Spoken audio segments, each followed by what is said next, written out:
व्यव्रीव राजते यदंकस्य विनोलेखा वर्तते कस्य नोपरि। सह्याद्रीच्या गाभाऱ्यातील वाघाचा हा छावा, मर्दानी या छातीमधुनी वाहतो लाल लावा।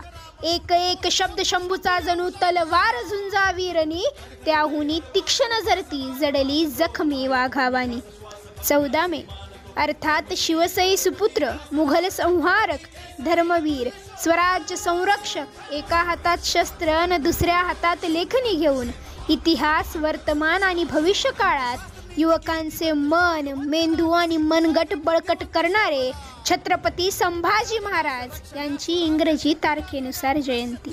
छत्रपती संभाजी महाराजांचा जन्म ज्येष्ठ शुद्ध द्वादशी शके 1579 अर्थात 14 मे 1657 साली पुरंदर किल्ल्यावर झाला।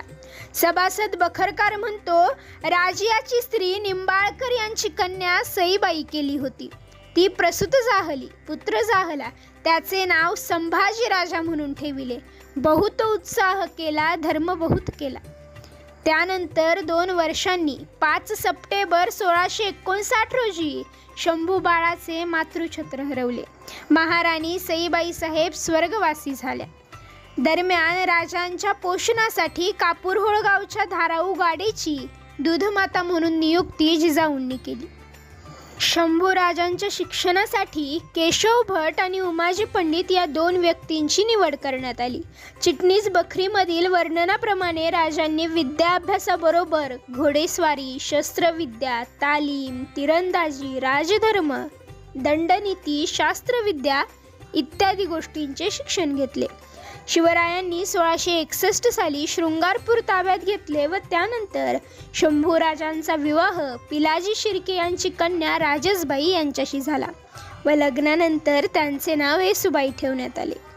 श्री सखी राज्ञी जयती असा शिक्का स्वतः छत्रपती संभाजी महाराजांनी महाराणी येसूबाईंना बहाल करून त्यांना शिक्का कटारीचा मान दिला होता। पुरंदरच्या तहानंतर केवळ 8 वर्षाचे शंभूराजे दिनांक 18 जून 1665 ओलीस म्हणून मुघलांच्या छावणीत दाखल झाले। सप्टेंबरपर्यंत राजे छावणीत होते। या काळात ते मुघलांचे पंचहजारी मनसबदार झाले। 5 मार्च 1666 शिव व शंभू या पितापुत्रांनी दिल्लीकडे प्रस्थान केले। दिल्ली दरबारात राजांनी केलेल्या शिवगर्जनेमुळे पुढे त्यांच्या निवासस्थानावर चौक्या पहारे बसवण्यात आले। अखेर 11 ऑगस्ट रोजी सकाळच्या वेळी राजे आग्र्यातून निसटले। मुघलांचा पाठलाग चुकवीत शिवाजी महाराज 12 सप्टेंबर 1666 व शंभूराजे 20 नोव्हेंबर 1666 रोजी राजगडावर परतले। लहानपणापासूनच युवराजांना युद्धकलेचे शिक्षण दिलेले असले तरी 1672 सालापासून ते आघाडीवर जाऊ लागलेले दिसतात। 1668 आणि 1672 साली भारतात आलेल्या फ्रेंच प्रवाशाने संभाजी राजांच्या धैर्याचे आणि युद्धकौशल्याचे वर्णन केलेले आहे। त्यावेळी गुजरातमध्ये असलेला ॲबे कॅरेलितो शिवाजी राजांनी आपल्या सैन्याचे विभाग करून शेजारच्या सर्व शत्रूवर एकाच वेळी हल्ला चढविला आहे। शिवाजी राजांनी 10,000 शूर अशा सैन्याचा विभाग आपल्या मुलाच्या संभाजीच्या ताब्यात दिला होता। हा युवराज लहान असला तरी धैर्यशील आणि आपल्या पित्याच्या कीर्ती साजेल असाच शूरवीर आहे। शिवाजी महाराजांसारख्या युद्धकुशल बापाबरोबर राहून तो युद्धकलेत तरबेज झालेला असून चांगल्या वयोवृद्ध सेनापतीचीही बरोबरी करेल इतका तो तयार आहे। या दरम्यान शंभूराजे मोरोपंताबरोबर रामनगर व जव्हार या मोहिमेवर होते। 6 जून 1674 रोजी शिवरायांनी रायगडावर राज्याभिषेक करून घेतला। शंभूराजे अभिषिक्त युवराज झाले। दिनांक 17 जून 1674 रोजी युवराजांच्या मायेचं अजून एक छत्र हरपलं। राजमाता जिजाऊ इहलोक सोडून गेल्या। नियतीचा हाही आघात शंभू बाळाने पचवला। पुढे महाराजांनी आदिलशाही मुलखावर स्वारी केली। त्यात संभाजीराजांनी भाग घेतला होता। त्याचे वर्णन जॉन फ्रायरने केलेले आहे। हा पेशाने डॉक्टर होता। तो 1673 साली हिंदुस्थानात आला। सुरत, मुंबई, जुन्नर इथे फिरल्यानंतर तो मुंबईहून कारवार मार्गे 1675 मध्ये गोव्यात गेला. 1676 साली तो वेंगुर्त्याला होता आणि कारवार गोकर्ण भागात प्रवास करीत होता. तो लिहितो, मध्यंतरीच्या काळात आदिलशाहीतील सरदारांच्या बेबनावाचा फायदा घेऊन मन मानेल तिकडे शिवाजी राजांचे सैन्य दौड करीत आहे.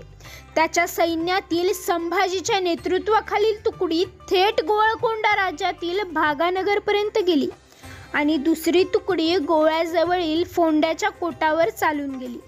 शिवाजी राजाच्या मुलाने भागानगरमधील काही भाग लुटला व शहरात जाळपोळ केली. तोच बेहलोल खान आडवा आल्यामुळे त्याला चुकवीत दुसऱ्या रस्त्याने परत फिरला. वाटेत संभाजीने हुबळी, रायबाग आणि इतर बाजारपेठांवर छापे घालून त्या लुटल्या.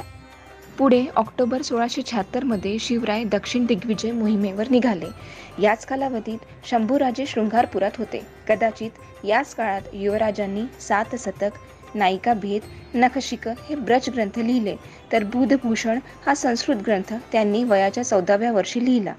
येथेच 23 मार्च 1678 साली त्यांनी कलाशाभिषेक करून घेतला. 11 मे 1678 रोजी शिवराय दक्षिण दिग्विजय मोहीम फत्ते करून रायगडावर परतले. यानंतर स्वराज्याच्या वाटणीचा प्रस्ताव मांडला गेला.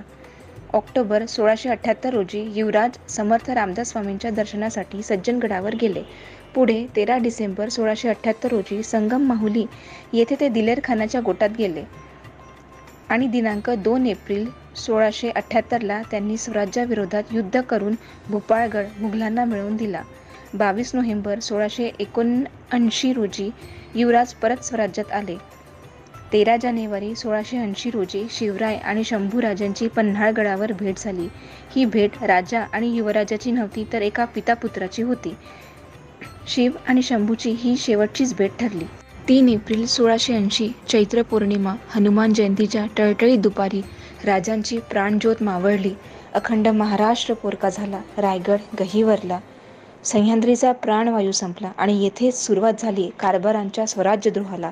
शिवाजी महाराजांच्या निधनानंतर 19 दिवसांनी 3:30 मुहूर्तातील अक्षय तृतीयेच्या मुहूर्तावर म्हणजे दिनांक 21 एप्रिल 1680 या दिवशी रायगडी राजाराम राजांचे मंचकारोहण करून संभाजीराजे यांस कैद करावे असा तह करून मोरोपंत पेशवे यासह अनाजीपंत, हंबीरराव मोहिते पन्हाळ्यावर चालून गेले.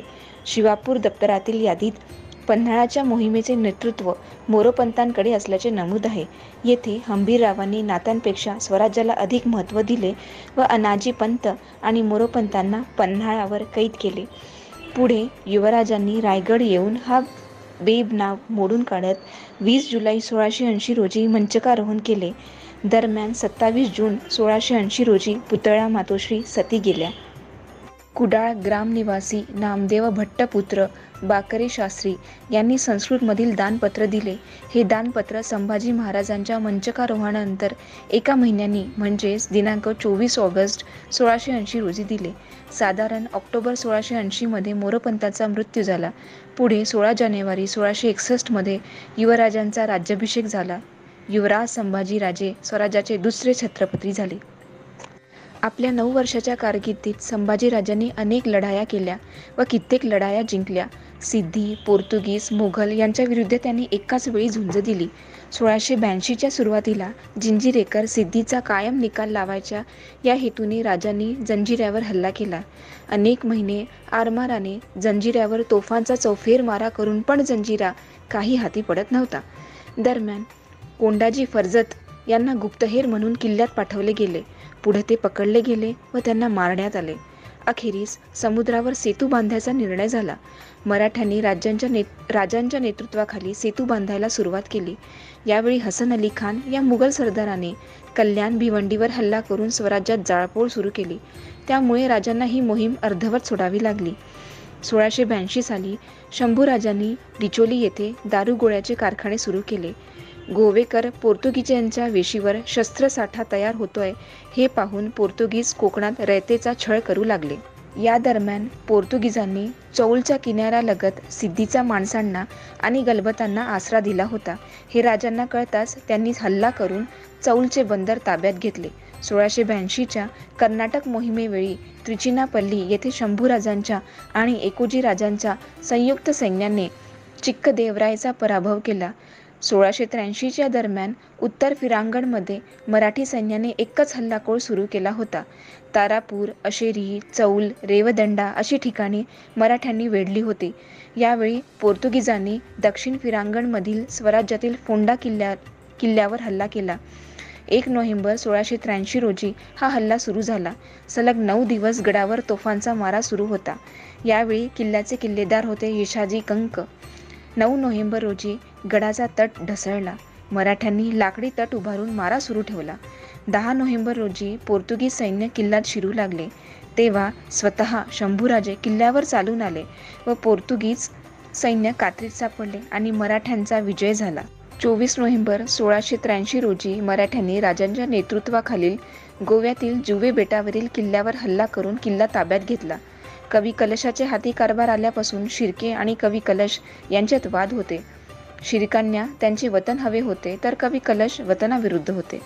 नोव्हेंबर 1688 साली येसूबाईंचे सख्खे बंधू गणोजी शिर्के पन्हाळगडाच्या परिसरात कवी कलशांवर चालून गेले. कवी कलश विशाळगडाच्या आश्रयाला गेले. शिर्के मंडळींनी विशाळगडाला वेढा दिला. कलशांच्या मदतीला स्वतः शंभूराजे विशाळगडाच्या दिशेने निघाले. राजे स्वतः येतात आहे हे पाहून गणोजी संगमेश्वरच्या दिशेने निघून गेले. राजांनी त्यांचा पाठलाग करत सर्व मंडळी मारून काढली. हेच वैर पुढे शंभूराजांच्या मृत्यूचे कारण ठरले. 3 फेब्रुवारी 1689 रोजी औरंगजेबचा सरदार मुकरब खान याने राजांना संगमेश्वरी पकडले. यासाठी गणोजी शिर्के फितूर झाला होता. पुढे मराठ्यांचा हा राजा जीवित तृणवत मानून देव, देश आणि धर्मासाठी औरंगजेबच्या क्रूर छळाला सामोरे गेला. अखेर 11 मार्च 1689 रोजी भीमा, भामा आणि इंद्रायणी नदीच्या संगमावर वसलेल्या तुळापूर येथे राजांची निर्घृण हत्या करण्यात आली.